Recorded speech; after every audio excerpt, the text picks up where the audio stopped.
करण ने आसानी से हाथ को फिर से किनारे कर दिया, जिससे उसका कंधा छूट गया। एक पल के लिए वे दोनों केवल एक दूसरे को देखते रहे। फिर करण उस गोरे आदमी के लिए जगह बनाते हुए किनारे की ओर चला गया।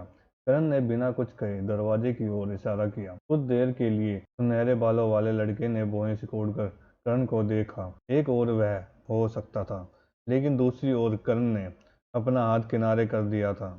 उस आदमी को निश्चित रूप से यह पसंद नहीं आया कि एक साधारण बच्चा उसे इस तरह देख रहा था। अगर तुम अकेडमी में जीवित रहना चाहते हो तो दोबारा ऐसा कुछ मत करना, उस आदमी ने इमारत में प्रवेश करने से पहले थूक दिया। करण ने कोई जवाब नहीं दिया और उसकी नजरें उस आदमी को पीछा नहीं कर रही थी। अपने कार्य से करण ने दिखाया था कि वह अनुपालन करने को तैयार था, लेकिन यह भी कि वह दुर्व्यवहार किए जाने को स्वीकार नहीं करेगा। करण ने दिखाया था कि उसके साथ झगड़ा करना एक बुरा विचार था, लेकिन उसने दूसरे व्यक्ति को भी उकसाया नहीं था। उसने उसका अपमान नहीं किया था। उसने दूसरे पक्ष को सबक सिखाए बिना केवल बहुत दूर तक कार्रवाई की थी। क्या करण उस लड़के के थोड़े उकसावे के बाद उस पर हमला कर सकता था? जरूर, लेकिन उसे ऐसा क्यों करना चाहिए? यह बस कोई ऐसा व्यक्ति था जो नुकसान प्राप्त करने के बाद कुछ चेहरा बचाना चाहता था। कई बार जब किसी को ऐसा लगता था कि वे किसी टकराव या चर्चा में हार रहे हैं, तो उन्होंने जाने से पहले एक आखिरी झटका लेने की कोशिश की। ऐसा कुछ थोड़ा कार्यतापूर्ण था और कोई निश्चित रूप से उस आखिरी प्रहार के आधार पर पूरे टकराव को फिर से शुरू कर सकता था। लेकिन करण के पास किसी व्यक्ति के साथ बहस करने के लिए तुलना में बेहतर काम थे। करण की जगह पर कई लोगों ने पलटवार किया होगा। आखिरकार उन पर हमला किया गया था, इसलिए उन्हें जवाबी हमला करने का अधिकार था, लेकिन वह करण नहीं था। क्यों? क्योंकि यह समय की बर्बादी थी। किसी अनजान आदमी को पीटने का क्या मतलब था? क्या करण को लड़के का अनुभव मिलेगा? नहीं। लड़ने का अनुभव मिलेगा? नहीं। क्या करण को पैसा मिलेगा? नहीं। क्या करण को परीक्षण मिलेगा? नहीं। जो उसे ऐसा क्यों करना चाहिए? सिर्फ इसलिए कि यह अच्छा लगा? क्योंकि किसी और से ऊपर खड़ा होना अच्छा लगता है। जरूर, लेकिन यहाँ की फिक्र है। उस भावना की आवश्यकता केवल किसी ऐसे व्यक्ति को होती है जिसके पास बहुत अधिक आत्मविश्वास नहीं होता। करण का आत्मविश्वास उसका अपमान करने वाले किसी बच्चे की पिटाई से नहीं, बल्कि उसकी वास्तविक शक्ति से आया था। उस व्यक्ति के इमारत में प्रवेश करने के बाद करण इमारतों को पीछे छोड़ते हुए आगे बढ़ गया। क्षेत्र में लड़ाई और चीखे पुकार की आवाजें गूंजने लगी और करण को अपने पुराने जीवन की याद आ गई। यह इतनी भीड़ भाड़ और शोर शराबा नहीं था, लेकिन एहसास बहुत सामान्य था। करण ने थोड़ी देर तक पक्की सड़क का अनुसरण किया, जब तक कि वह एक चौराहे पर नहीं पहुंच गया। नियम पुस्तिका में अकेडमी का एक नक्शा शामिल था और करण को पता था कि प्रत्येक सड़क कहाँ जाती थी। पश्चिम सड़क मुख्य भवन की ओर जाती थी, पूर्वी सड़क शहर की ओर जाती थी, दक्षिणी सड़क व्यापार के लिए संपत्ति एक क्षेत्र की ओर जाती थी। इसमें कैटिब्यूशन फाइटर के लिए एक्सचेंज हॉल और योद्धाओं के लिए बहुत सारे उपयोगी सामानों वाले एक बाजार शामिल था। बेशक बाजार ने केवल सोना ही स्वीकार किया। उत्तरी सड़क सबसे अधिक परीक्षण क्षेत्रों और अखाड़ों तक ले जाती थी। निश्चित रूप से मैदान और अखाड़े मूल रूप से अकेडमी के चारों ओर बिखरे हुए थे, लेकिन उनमें से सबसे बहुत बड़े उत्तर में थे। करण को चाकू खरीदने में दिलचस्पी थी। वह दक्षिण की ओर बाजार की ओर चला गया। आप बहुत मजबूत लग रहे हैं। करण 2 कदम से ज्यादा नहीं चल पाया कि किसी ने उसे किनारे से रोक दिया। क्या आपको कुछ चाहिए? करण ने तटस्थ भाव से पूछा। जिस व्यक्ति ने करण को रोका था वह शायद 14 या 15 साल का कोई व्यक्ति था। उसके बर्फ जैसे नीले बाल थे और करण को अपने चारों ओर बर्फ का एक टुकड़ा घूमता हुआ महसूस हो रहा था। अपनी कमर पर उसने 2 लंबे रेपियर्स पहने हुए थे। करण को अपने आसपास के सभी लोगों का विश्लेषण करने और यह सोचने की आदत थी कि वे कैसे लड़ेंगे। वो लड़का अपवाद नहीं था। करण ने अनुमान लगाया कि यह लड़का शुद्ध योद्धा नहीं बल्कि एक जादुई योद्धा था जो अपनी शारीरिक क्षमताओं को बढ़ाने के लिए जादू का अभ्यास करता था। अपने दो रेपियर्स के साथ। वह शायद ऐसा व्यक्ति था जो तेजी से और सटीकता से वार करता था, लेकिन किसी कारण से करण को लगा कि उसके सामने वाला लड़का कमजोर था। लड़के उसके बारे में सब कुछ, उसके लंबे बाल, उसके दो चमकते हथियार और उसकी चमकदार वर्दी उसे एक प्रतिशाली व्यक्ति की तरह दिखाती थी। फिर भी करण को ऐसा लगा जैसे लड़का केवल नाटक कर रहा था। करण को वह बहुत कमजोर महसूस हुआ। लड़का आत्मविश्वास से मुस्कुराया। उसकी मुस्कान से आसपास का माहौल खुशनुमा हो गया। मैंने देखा है कि आपने लोगों में से एक के साथ कैसे व्यवहार किया, और मुझे लगता है कि हम दोनों एक दूसरे के लिए उपयोगी हो सकते हैं।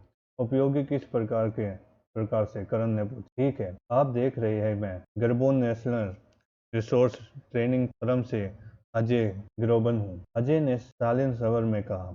मैं हाल ही में पर्शियन वॉरियर एकेडमी में शामिल हुआ हूँ, और मैं सामान्य विचारधारा वाले व्यक्तियों का एक समूह बनाने की योजना बना रहा हूँ। मुझे कोई मतलब नहीं है, करण ने सीधे कहा।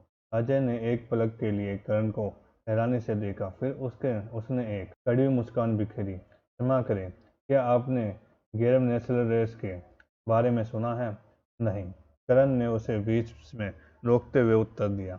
वह स्पष्ट कष्टप्रद लंबे नाम को दोबारा नहीं सुनना चाहता था। अजय की बाईं पलक थोड़ी हिली, लेकिन उन्होंने फिर से अपनी विनम्र मुस्कान बरकरार रखी। ठीक है, आप देख रहे हैं, गिरमोनेट, कोई फर्क नहीं पड़ता, करण ने लड़के को फिर से टोकते हुए कहा। फिर करण ने चलना जारी रखा। करण के ऐसा कहने के बाद अजय ने विनम्र मुस्कान गायब हो गई, और उसके चेहरे पर एक बर्फीली अभिव्यक्ति आ गई। क्या आप वास्तव में इसे करना चाहते हैं? उसे धीरे से पूछा। कर्ण ने चलना बंद कर दिया और धीरे से धीरे घूम गया। फिर उसने अजय की आंखों में देखा। क्योंकि आप अब तक विनम्र रहे हैं, इसलिए मैं आपको ईमानदारी से नए इरादों वाले संकेत देने को तैयार हूँ। यह कोई अपमान नहीं है। आपकी ओर से प्रतिक्रिया भड़काने के लिए कही गई कोई बात नहीं है। यह एक वास्तविक सलाह है। अजय ने केवल भौहें चढ़ा ली। कर्ण ने कहा, आपका कार्य केवल उन योद्धाओं पर काम करता है जो अपने जीवन के लिए खतरनाक स्थितियों से नहीं गुजरे हैं। आप उन योद्धाओं को मूर्ख बना सकते हैं, लेकिन वे योद्धा शुरू से ही बेकार है इस दुनिया में। छोड़ दो, कर्ण ने कहा।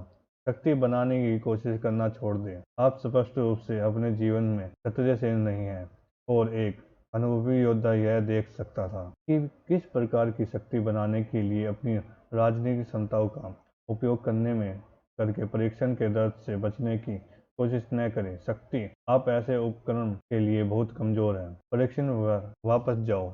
अजय की आंखें सिकड़ गई, और करण उसके अंदर न केवल गुस्सा बल्कि वास्तविक नफरत भी देख सकता था। जाहिर है, करण ने अपने शब्दों से घबराहट पहुंचाई थी। उस नज़र के आधार पर अजय ने संभव से शब्द अपने जीवन में पहले भी बार सुने थे, अन्यथा उसकी इतनी तीव्र भावनाएं प्रतिक्रिया नहीं होती। कर्ण ने अनुमान लगाया कि अजय के माता पिता ने भी शायद ऐसे ही कुछ कहा था। तो अजय ने कैसी प्रतिक्रिया दी? उसने हाँ भरी। अजय के जाने के कुछ सेकंड बाद कर्ण ने हाँ भरी। मैं और मेरा बड़ा मुंह, मैं उसे कुछ ईमानदार सलाह देना चाहता था, लेकिन देखता हूँ कि मुझे कहाँ ले गई। मुझे पूरा यकीन है कि वह आदमी मेरे कठिन अपमानजनक व्यवहार के लिए बाद में मुझ पर अपने गुंडों को भेजेगा। करण अपनी ठंडी खुजलाते हुए दक्षिण की ओर चलता रहा। ईमानदारी से कहूँ तो मैं हर परेशान करने वाले आदमी से अलग निपटना नहीं चाहता। मुझे लगता है कि मुझे पहले समूह से एक उदाहरण बनाना चाहिए। थोड़ा चलने के बाद करण बाजार पहुंच गया। निश्चित रूप से यहाँ बहुत सारी दुकान थी। कुछ दुकानें के मालिक चिल्लाकर ग्राहकों को आकर्षित करने की कोशिश कर रहे थे कि उसके पास कितनी अच्छी कीमतें हैं, लेकिन कुछ ने कुछ भी नहीं चिल्लाया। ऑफर की लगातार बौछार के बीच करण कुछ देर तक बाजार में घूमता रहा। उसने वास्तव में सभी चीखें नहीं सुनी, क्योंकि कोई भी चाकुओं के बारे में नहीं चिल्ला रहा था। लेकिन फिर करण अचानक रुक गया और एक अलग दिशा में मुड़ गया। उसने अभी भी कुछ बातें सुनी थी। करण ने सोचा था कि वह विपिन की कुटिल शक्तियों से प्रतिक्रिया था। अफसोस की बात है कि उससे गलती हुई थी। आपने कहा था कि आपके पास रैंक 2 का असंक है।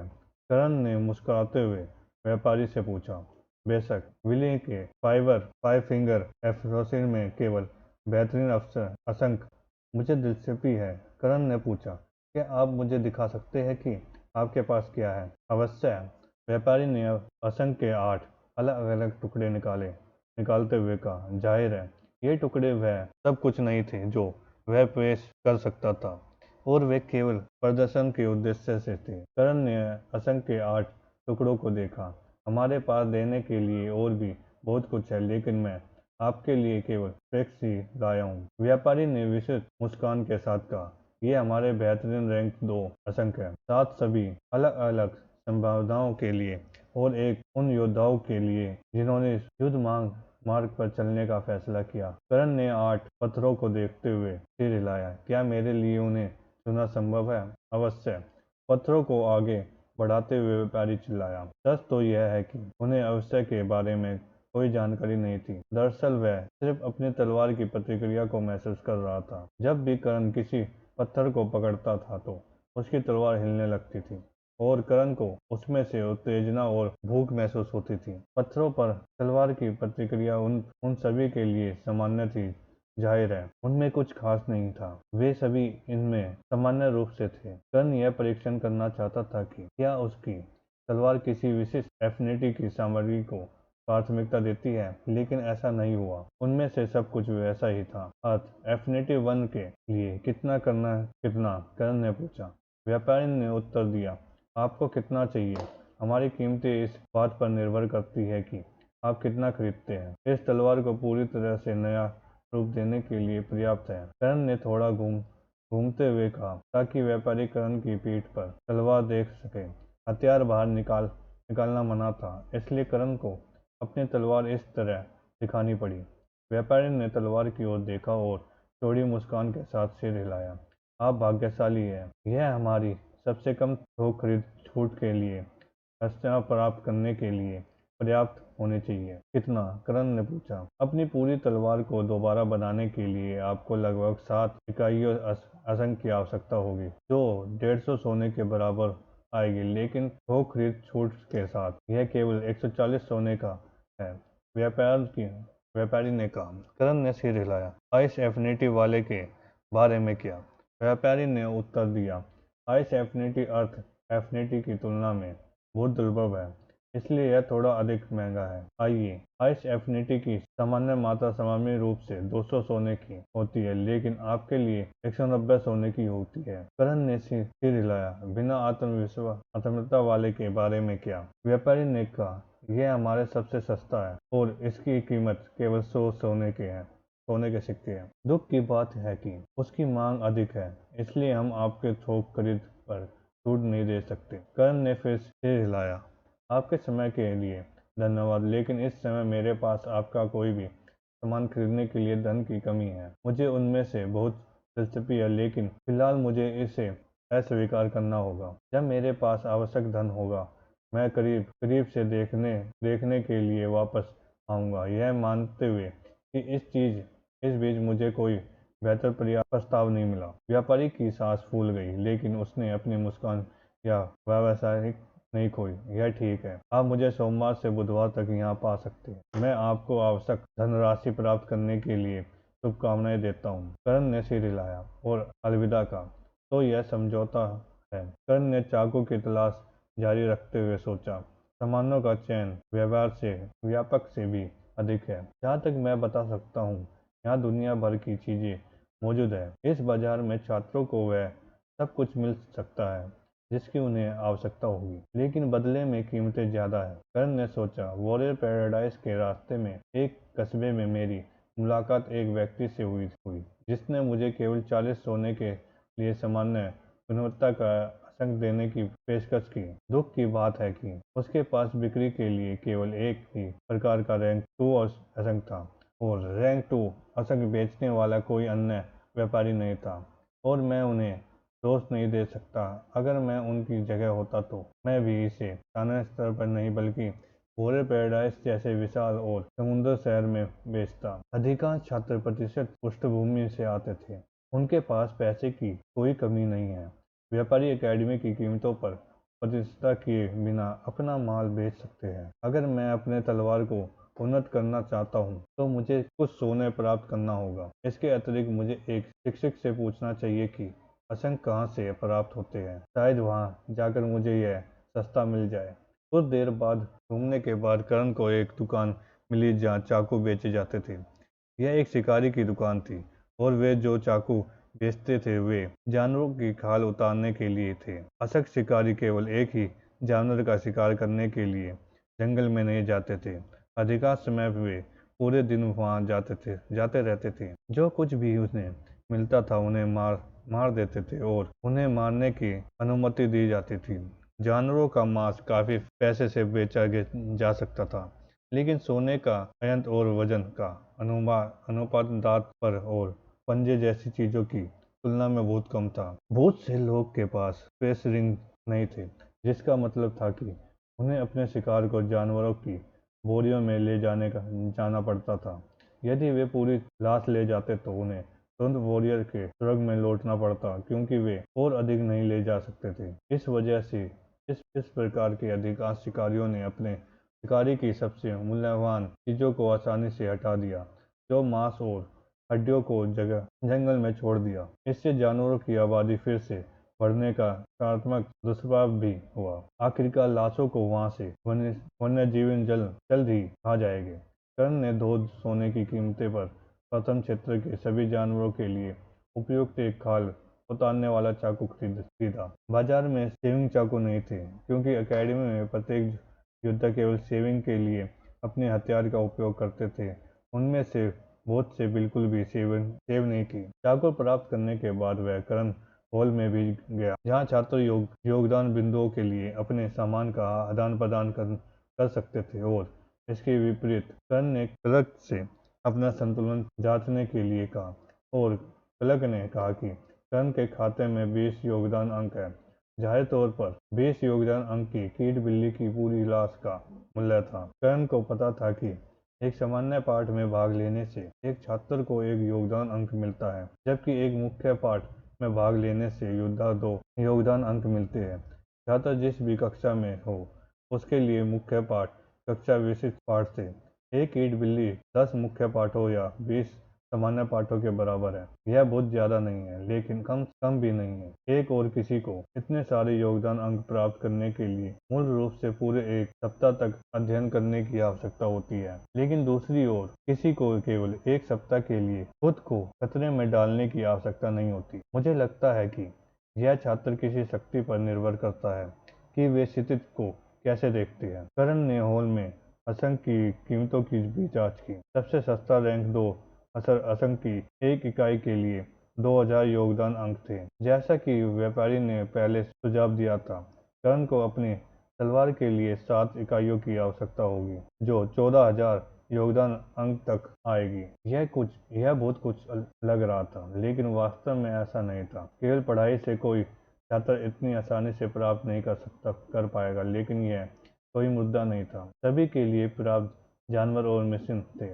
इसके अतिरिक्त कर्ण की तलवार काफी बड़ी थी, क्योंकि वह बहुत लंबी थी। यह असली 2 हाथों वाली तलवार जितना बड़ा नहीं था, लेकिन एक हाथ वाली तलवार के लिए यह निश्चित रूप से बहुत बड़ी थी। अन्य विद्यार्थियों को संभव इतने अधिक योगदान अंकों की आवश्यकता नहीं होगी। कर्ण ने हॉल छोड़ने से पहले उसके अंदर लगे मिशन बोर्ड को भी देखा। मिशन बोर्ड पूरी अकेडमी में थी। हॉल में परिवहन और एस्कॉर्ट मिशन सूचीबद्ध है। जिसने सबसे कम पुरस्कार दिया वह पहले ही 10 योगदान अंक दे चुका था, और मिशन केवल बर्फीले जंगल से कुछ प्राप्त करना चाहता था। कर्ण के लिए वह यात्रा का पूरा दिन भी नहीं था। अधिक आकर्षण लोगों ने सैकड़ों और यहाँ तक कि हजारों योगदान अंक दिए। बेशक वास्तव में अच्छे लोगों को जनरल स्टेज पर योद्धाओं के लिए बंद कर दिया गया। देर मिशनों को देखने के बाद कर्ण हॉल से चला गया। वह अपने कमरे में वापस जाना चाहता था, दाढ़ी बनाना चाहता था और फिर कुछ पाठों में भाग लेना चाहता था। दुख की बात है कि